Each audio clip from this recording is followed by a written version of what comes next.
बुधवारची सकाळ आणि एकदम सकाळची सुरुवात एकदम सुंदर झालेली आहे. कारण आपण टेलिग्रामला मॉर्निंगला एक ट्रेड टाकलेला, त्याच्यामध्ये एकच कॅन्डलमध्ये चांगल्या प्रकारे प्रॉफिट बुक केलेलं आहे. आणि हा सेकंड ट्रेड आहे. पुलबॅकला एंट्री केलेली आहे. वरती बघा मार्केट रेजिस्टन्स घेऊन परत खाली आलं एक रिटेस्ट करण्यासाठी, आणि आपण इथे पुलबॅकला एंट्री केलेली आहे. सेम कॉल आहे 23,250चा, ही लाईन ड्रॉ केलेली आहे, तिथे आपली एंट्री आहे. इथून एक मुवमेंट बघायला भेटेल आपल्याला. 260पर्यंत हा ट्रेड जाऊ शकतो. पण बघू आपण काय होते.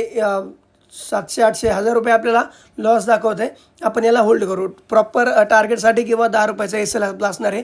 23,360चा वरती रेजिस्टन्स आहे, तिथपर्यंत हा ट्रेड जाऊ शकतो. आपण तिथपर्यंत नाही, पण 10 ते 12 रुपयाचा टार्गेट घेण्याचा नक्कीच प्रयत्न करू. बघू काय होते. प्रॉपर होल्ड करू ट्रेडला.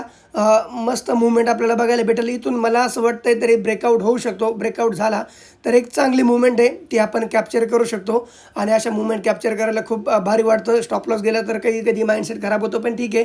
बघा सेकंड टाईम मार्केट परत ती लेवल टेस्ट करण्यासाठी आलेलं आहे. 3,000-3,500चं प्रॉफिट आहे. आणि हे काही कॉइन50 ह्याची लिंक आपल्या बायोमध्ये, याच्यामध्ये आपल्याला ऑप्शनला 10x लिव्हरेज भेटतं.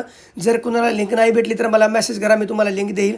आणि आपण बघा 2,700चं प्रॉफिट बुक केलं आहे. याच्या आधी एक ट्रेड केलेला, त्याच्यामध्ये 3,500चं प्रॉफिट बुक केलेलं. सेम ट्रेड होता, दुसरा नव्हता, सेम लेवल होती. याच्यामध्ये पण प्रॉफिट बुक केलेलं आहे. चांगल्या प्रकारे प्रॉफिट आहे, त्यामुळे आपण घेऊन परत बाहेर निघालेलो आहे.